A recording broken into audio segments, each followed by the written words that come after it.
Hello and welcome to EV Review Ireland. My name is Derek Reilly, and yes, this is the Fiat 500e wet weather testing. What does that actually mean? It means it's raining outside and I can't do any exterior shots. Future Derek here, and you could get some exterior shots. Starting off at the front, you don't have a Fiat badge, you've just a large 500 logo. You've got those LED daylight running lights. Nice design there, and those ones at the bottom turn into the indicators and hazard lights. You've got some active cooling in underneath as well. There is no frunk on the Fiat 500e. Love the design feature of these indicator wings, and these are the 17-inch alloys. As we talked about, it will be 15, 16, 17. Lovely chrome line along the shoulder. You've got the keyless entry with a panel inside as well that kicks it open. You've got the La Prima 500, so the identifier, and you've got that spoiler. I'm sure it needs all the downforce. On the wing mirrors you also have blind spot. It's a very well equipped electric vehicle, and I love the styling of it. Up top of the windscreen you've got your camera and sensors for the rain wipers, etc. Let's have a look around the back. Then it has, inside the boot you have 185 litres. That's the Type 2 charging cable bag, and in underneath then you have the 3-pin domestic socket, little parcel shelf. There, actually the rear seats there you can see, but let's have a look on the inside now. So this is the La Prima version, and so you've got the Fiat 500 logo and then Fiat actually stitched into that vegan leather. That's the body coloured that I talked about. It'll have this sign, but there is the Turin skyline, and then inside you have that made in Torino.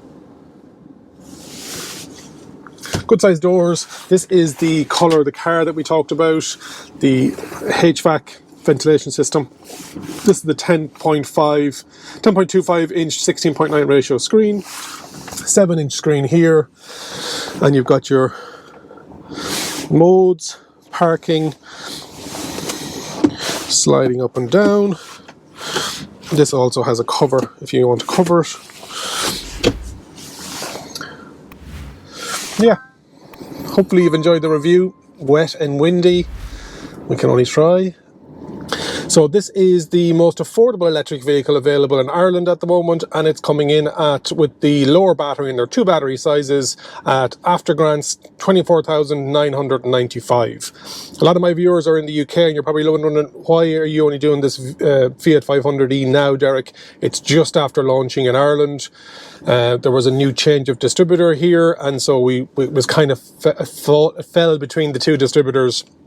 So I appreciate that it's been out in the UK for a good while. 2 battery sizes. I've got some paperwork here. The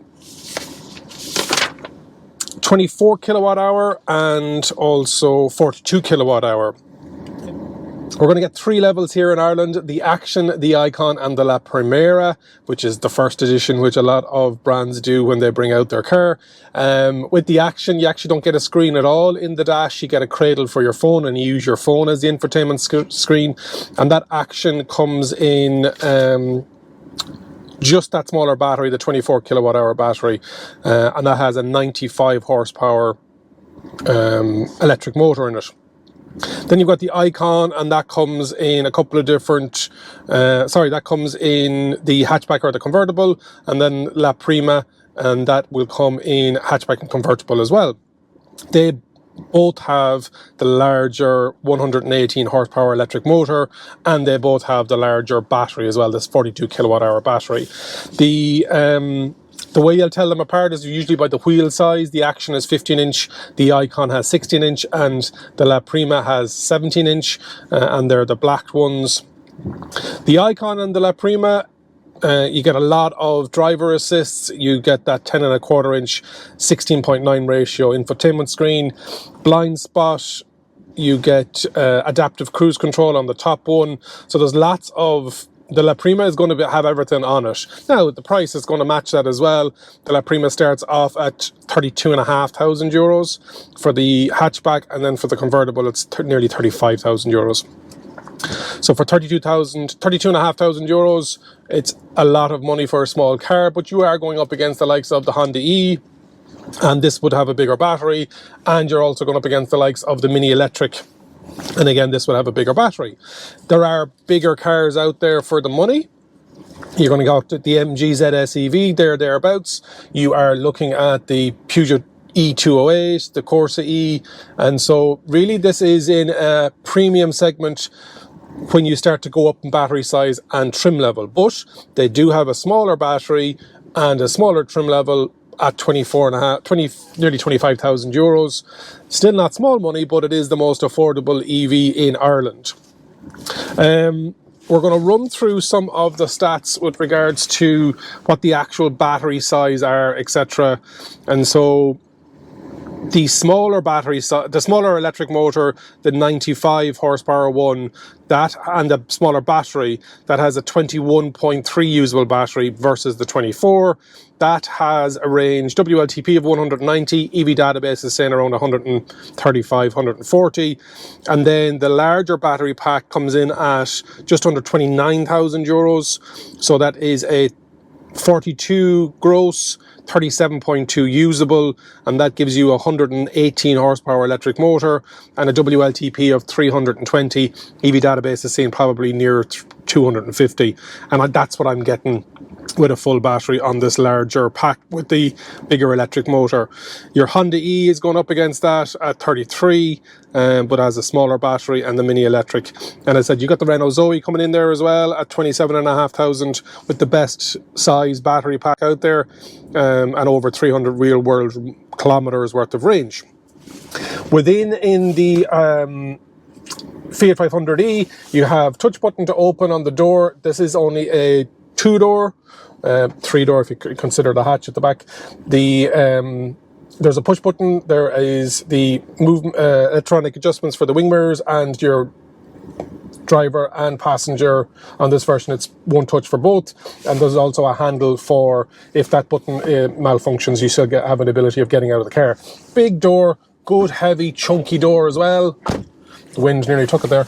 Above my knee is the light cluster, as in all the different lights, fog or poor weather, rear height adjustment, parking sensors off, and traction control off. Lovely 7-inch screen behind the dash, really nice, really clear.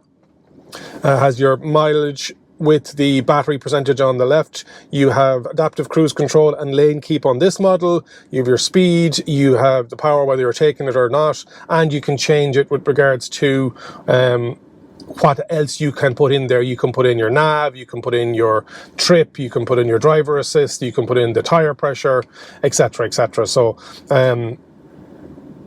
great to see the nav in there on such a small screen if you didn't want it on the larger screen. Behind that then you've got your stalks, you've got your lights on the left hand side with cruise control, lane keep assist button on the end of it, and on the right hand side you've got your front and rear wipers. The steering wheel has reach and rake. Above my left knee is the start stop button. You've got that 10.25 inch large 16.9 ratio screen, really good. You've got your physical buttons, toggle switches, gloss piano black underneath that, wireless charging pad, and they've got this massive do not put the key in there because it is wireless. Has a lovely Turin skyline around it, and there's little features like that all the way around the car. You've got USB type A if you do want to charge if your phone hasn't got wireless. You'll see around the dash you've got the exterior color of the car, and so depending on what the color is, and then you've got this insert here as well. This has a kind of like a plastic weave. You've got your drive, neutral, park, reverse buttons underneath that. Then you've got lots of space underneath it. You don't have a central console, and then between the two seats you don't have a transmission tunnel, etc. Because this is a ground up EV, it's slightly wider, taller and longer than the original Fiat 500e. You have your drive mode select, and you have range, which it gives you one pedal drive. You've got Sherpa, which shuts everything down, including air conditioning, and you've got normal. So 3 drive modes, handbrake, and you can set that up so that when you press park, it engages it, and you have to disengage it afterwards. And then you've got your an actual volume rocker for the radio or the audio, whatever you're listening to. And underneath it, then you have a 12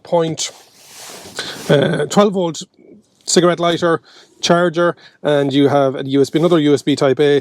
You have a carry holder, you've got a phone, the key which is, what does it look like? A little pebble, and it's made out of bioplastic. And there is this little slot down here, just if the system wants you to, it needs to know that the key is in the car. And then you've got the armrest that moves back and forward. This has the vegan leather option with the lovely Fiat embroidery within it. And there's another space behind that. Glove box is not bad actually for a right-hand drive. Usually they're a bit cramped. What else we got? We got blind spot. We can talk about that when we're out driving. This one has the sunroof and the blind. Head unit is good.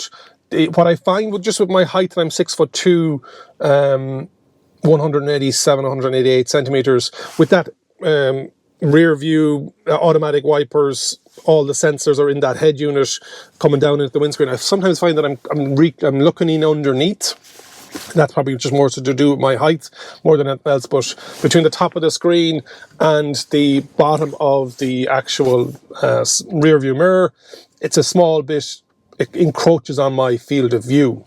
Steering wheel is 2-spoke. On the left hand side you've got your menu selection, your phone, etc. On the right hand side then you've got your driver assists, cruise control, lane keep, and you can cancel and all that. Behind the steering wheel, what I really like is the volume up, volume down, change channel. So it doesn't take up another stalk, but very nice touch detail there.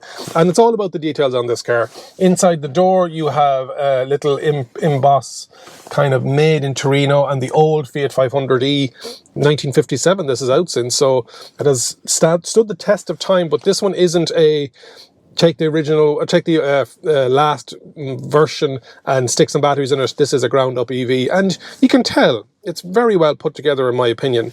Now there are rear seats. Nobody's going to be sitting behind me, and so it's for small children, and there is ISOFIX 2 in the back and 1 in the front.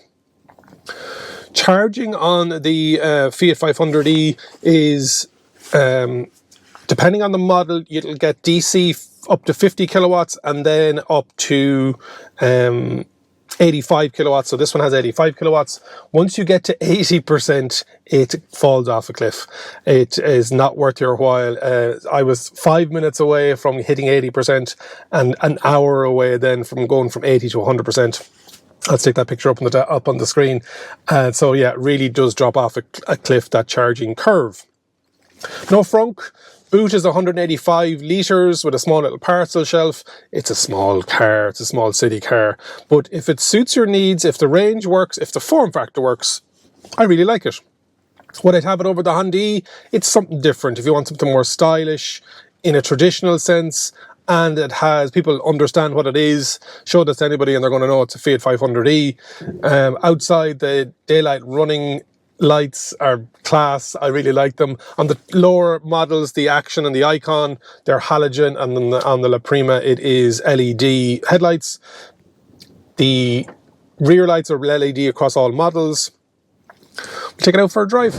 What's it like driving the Fiat 500e? We're just here on the M50 outside of Dublin, northbound, coming up onto about 100 kilometers an hour. Bit of wind noise, but it is a windy day. We're after having 2, and we're probably in the 3rd storm. We're getting the tail of the 3rd storm at the moment, hence why this is a wet weather review.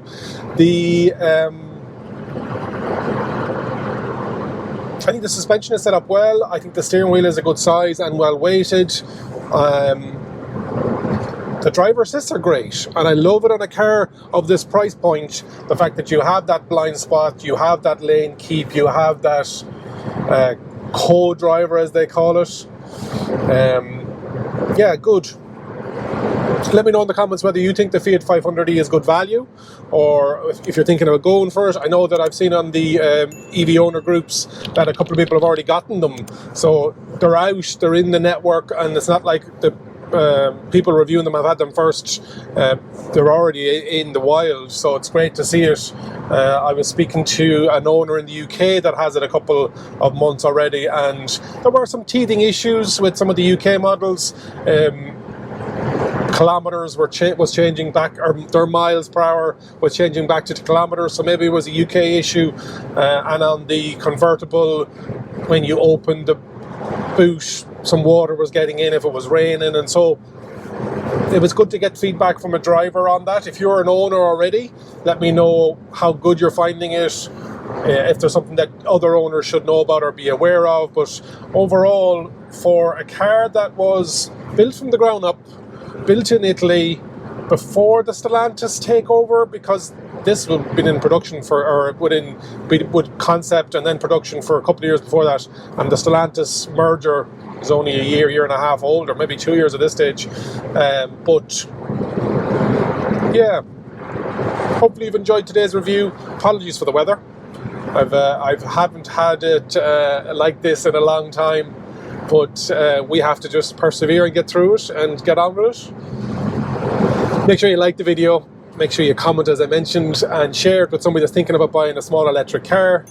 Remember, if you think an EV is for you, leave it to me and I'll review. Thank you very much for watching.